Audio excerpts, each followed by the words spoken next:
La Ventana, con Marta del Vado. First I looked through the window and saw these rocks and hills, things I already know. Then I saw your shadow, it felt inside my face like it had to go. Spaces I'm dreaming about while in faces I see on the moon are just like you. And I got a list here, got a list, gonna hit the road right till the morning is night, until dark sees the sun.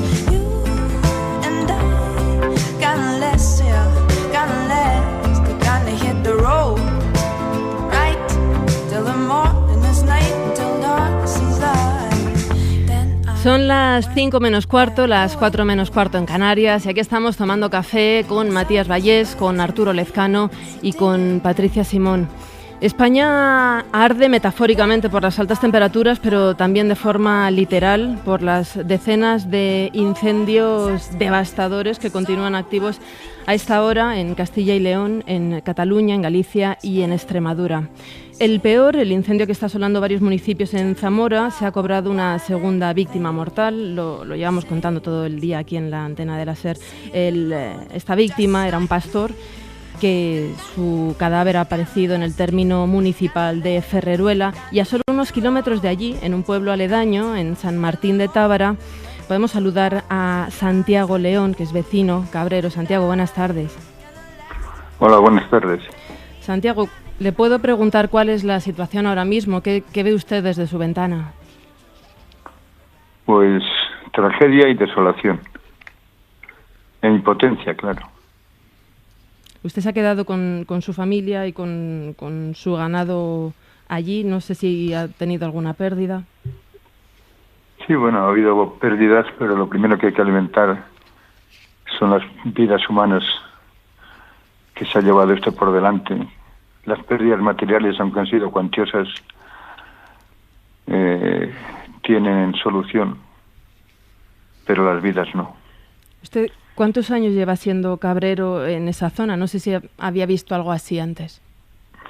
No. Es más, sabíamos que iba a suceder,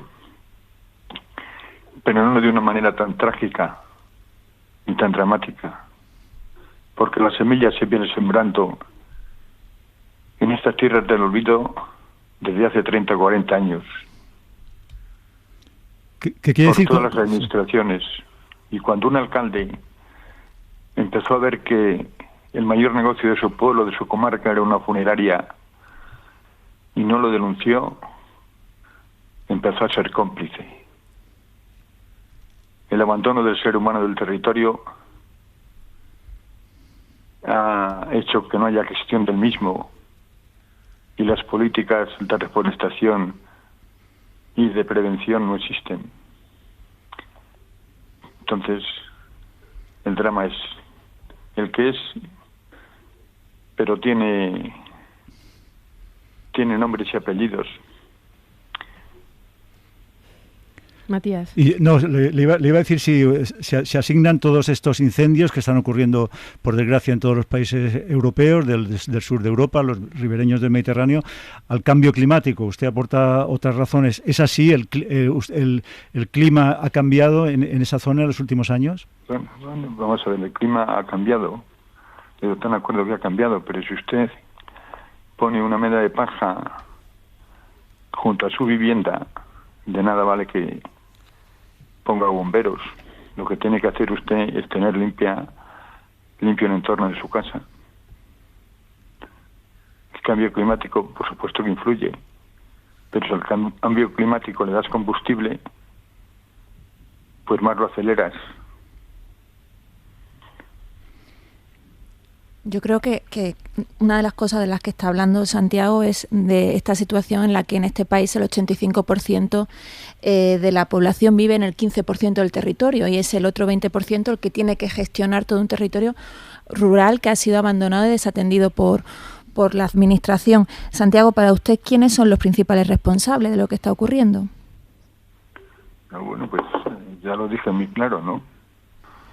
Desde el alcalde, o sea, la administración territorial, la periférica, la administración autonómica y la administración central.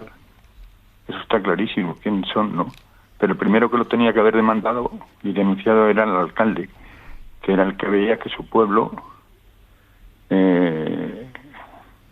cada día iba muriendo, ¿no? Y cada día iba creciendo selváticamente todos los arbustos, que no había limpieza. Por eso dije antes que como no denunció, era cómplice también. Santiago, yo desde luego que me quedo con lo que usted ha descrito como la tierra del olvido, ¿no? Y el abandono del territorio. El hablar de España vaciada es una metáfora publicitaria muy buena, pero en la realidad es el desprecio y el olvido.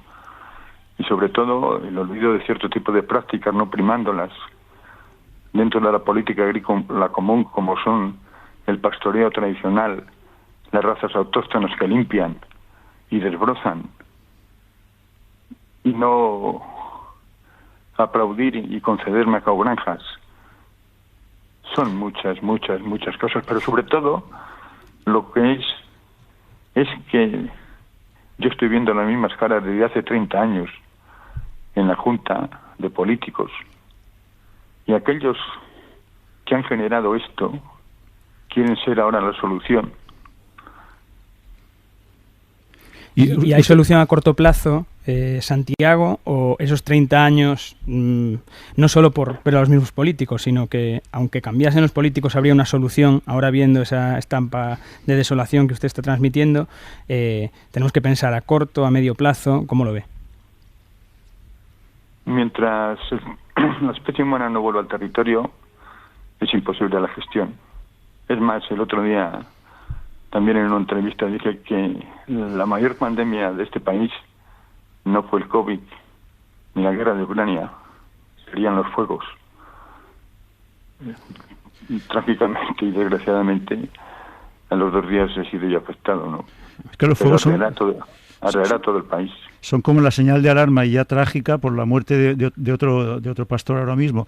Usted ¿cómo? Los pastores estamos en el olvido, o sea, en los pueblos no se está haciendo las gestiones que se hacían antes de limpieza, de desbroce, de procurar tener limpios los manantiales, las fuentes, las lagunas, las charcas.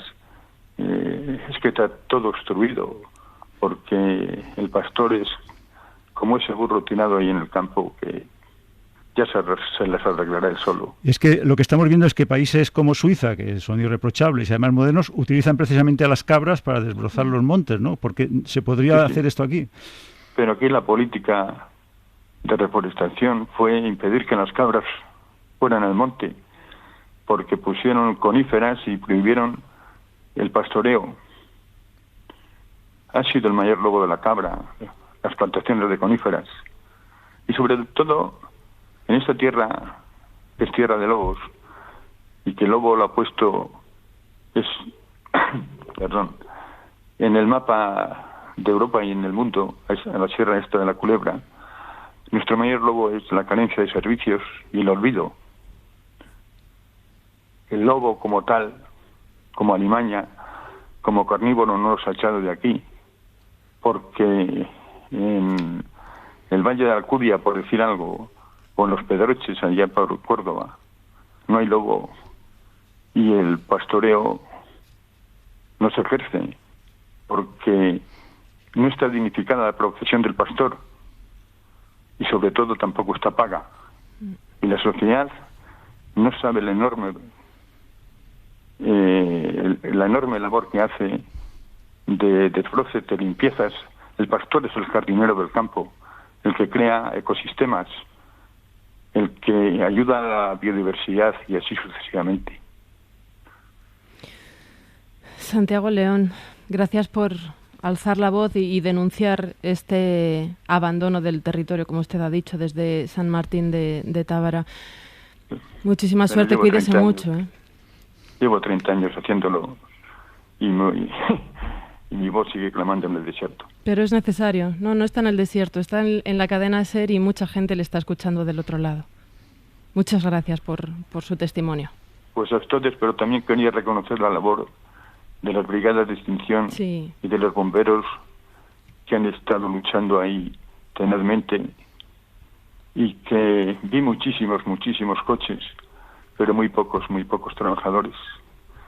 Y a esta gente que le dan 1.150 euros al mes, que se están jugando la vida, de hecho murió uno Sí. ayer, se están jugando la vida, para que después venga un consejero de medio ambiente a decir que gana 92.000 euros al año, a decir que no se puede mantener a la gente en prevención de incendios. Qué pena. Pues Qué sí, pena. la verdad es que entendemos perfectamente la rabia y transmite perfectamente el dolor de lo que deben de estar viviendo allí en Zamora. Gracias, Santiago. Desde Zamora nos vamos a ir a Galicia porque hay más de 700 personas desalojadas por los incendios de las provincias de Lugo y de Ourense y son más de 9.000 las hectáreas ya calcinadas. Las zonas más afectadas son O Courel y Valdeorras. Como decía Santiago, estamos ante una pandemia de incendios y desde allí, desde o barco de Valdeorras, en Ourense, nos atiende una vecina. Ainhoa, buenas tardes. Hola, ¿qué tal? Buenas tardes. Ainhoa, Santiago decía que él veía mucha tristeza y mucha tragedia. No sé si le puedo preguntar a usted qué ve desde su ventana. Pues creo que vemos lo mismo, ¿no? Estamos en una situación similar, todos estos pueblos, todos estos ayuntamientos, con esta oleada de incendios, y yo salgo a la ventana y veo tristeza, veo miedo entre los vecinos, sobre todo aquellos en los que están en el entorno mucho más rural, porque nosotros ahora mismo estamos en la parte más urbana, ¿no? Sí. de Valdeorras. Que todavía no lo han desalojado, ¿verdad?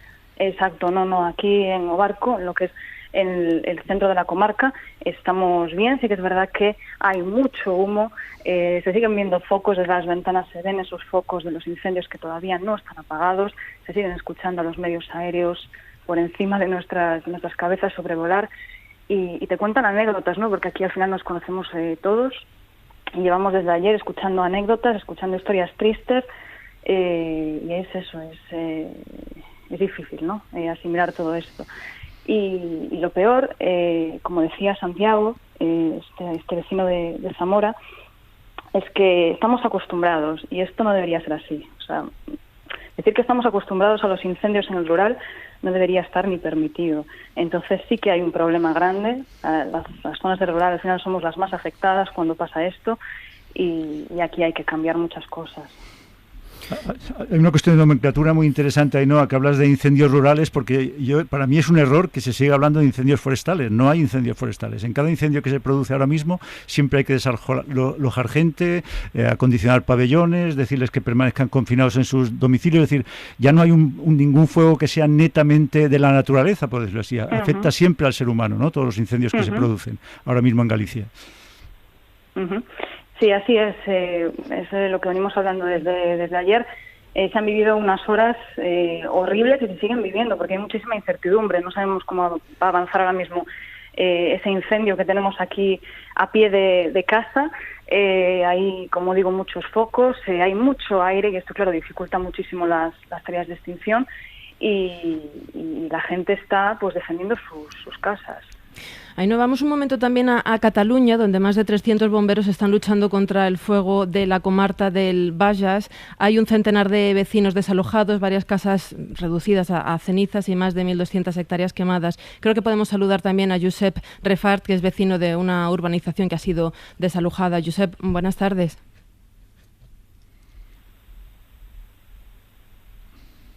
Josep, buenas tardes. Bueno, creo que no tenemos esa comunicación. Sí, yo quería preguntarle a Ainhoa, bueno, yo soy gallego y hace poco estuve en O Courel precisamente, poco antes del verano, y claro, preguntando y hablando con la gente, te decían, bueno, preguntabas, ¿no? Bueno, hace mucho que no se quema parte de O Courel, qué suerte. Dicen, sí, efectivamente suerte, porque si no es este año será el que viene, ¿no? Entonces, mi pregunta es, ¿qué pasa en octubre? Porque parece que esto es un desastre de temporada, que es verdad que lo es por el clima, evidentemente, pero cuando llega octubre, ni siquiera octubre, cuando llega noviembre, porque octubre es un mes maldito para los incendios en Galicia, por el viento sobre todo, ¿qué pensáis? Es decir, bueno, pues ya está, vuelta de página otra vez hasta el año que viene, ¿o hay alguna manera de que entre todos podamos reclamar la atención debida más allá del verano, cuando se termine el calor? Bueno, yo creo, como dices tú, es decir, ya no fijándonos igual en los meses, no en octubre o noviembre sino simplemente aquí cuando empieza el calor, yo creo que ya todos nos ponemos en alerta, como decías, nos ponemos en alerta por ese miedo, ¿no?, a que sabemos que año tras año pasa esta situación y nos estamos quedando, pues sin nuestros montes, sin nuestro verde. Aquí hay que poner, pues lo que decimos, hay que hacer algo con todo lo que tenemos aquí a nuestro alrededor. No puede estar pues el monte sin limpiar, no hay políticas para poner en valor nuestras montañas, y eso es muy triste. O sea, al final el rural sí que está abandonado y yo creo que pues que hay que entre todos pues deberíamos pues darle una vuelta de tuerca a esta situación. Creo que ahora sí que podemos saludar a Josep, que es vecino de la comarca del Valles, que fue desalojado anoche. Josep, buenas tardes. Hola, buenas tardes. ¿Cómo estás? ¿Dónde habéis pasado la noche? Pues mira, estamos evacuados desde ayer por la tarde, de una manera casi imprevisible, porque en menos de 2 horas el fuego pasó del municipio vecino al nuestro y hubo que salir de casa corriendo con lo que llevabas puesto en aquel momento.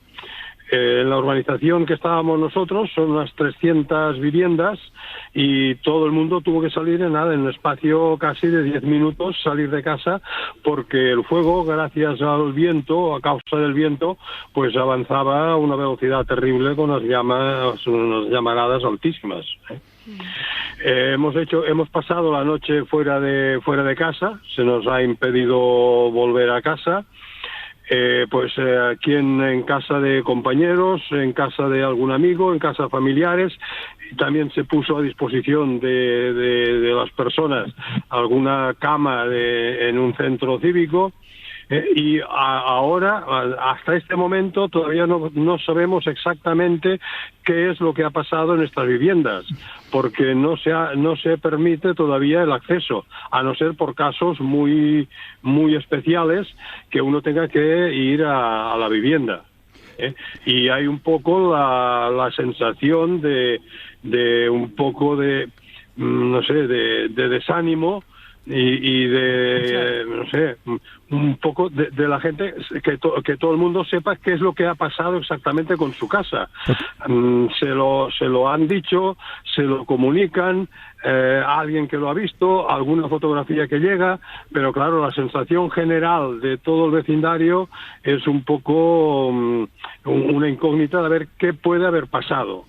Lo más probable es de que lo que sea el edificio físico de la casa, en la mayoría de los casos, exceptuando, al menos por lo que sepamos hasta ahora, un par de casos, no ha habido afectación directa al edificio de la casa, pero sí es una organización con parcelas con los cierres de parcela con vegetación, cipreses, etcétera, y aquello en muchos sitios ha quedado totalmente calcinado. Está haciendo un mapa de la incertidumbre del verano que estamos viviendo. Le quería decir, si son 300 viviendas, pueden ser como 1.000 personas, ¿no?, que quedaran ayer, o centenares de personas que quedaron ayer. Son bastantes personas.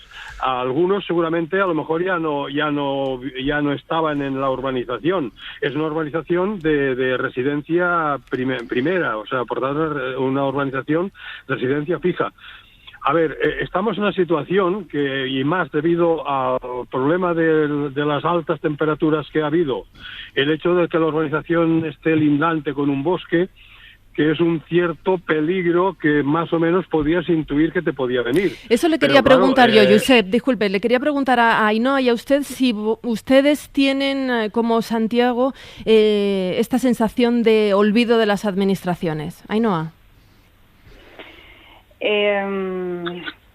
Creo que sí. O sea, sí. En muchos aspectos. Al final, en Valdeorras podría empezar hablando de las vías de comunicación, ¿no? Y no podríamos terminar en toda la tarde. Pero, por supuesto, o sea, si estamos aislados, estamos olvidados también en muchos otros aspectos a nivel administrativo. ¿Y usted, Josep? Yo, por mi parte, a ver, yo creo que el tema de los fuegos, y más en una situación de estos días, del calor y de altas temperaturas, es una situación muy compleja, muy compleja. Olvidados no diría, que seguramente de cara a un futuro habrá que invertir más y habrá que hacer unas políticas de mayor prevención, sí. Políticas de estas se están llevando a cabo, pero también es cierto que si tenemos una urbanización que es lindante a un bosque, decir es que aquí no hay peligro, vamos a eliminar el peligro, lo veo difícil, lo veo difícil. Bueno, espero que pueda volver pronto a su casa, Josep y Ainhoa. La idea es, nos han asegurado de que, a ver, hay todavía focos de fuego que están activos, están las dotaciones de bomberos, un centenar de dotaciones, están controlando la posible revivificación de estos focos. Si todo se desenvuelve bien y bajan un poco las temperaturas, es posible que hoy ya dejen entrar a los vecinos a la urbanización. Ojalá, pues y claro, también ojalá que se controle los incendios de Ourense y de Lugo. Josep y Ainhoa, muchísimas gracias, y a los cafeteros nos hemos quedado sin tiempo, pero nos volvemos a ver muy pronto, ¿no? El lunes que viene. Por supuesto. Un placer, Marta. Gracias, Matías, un beso a los tres.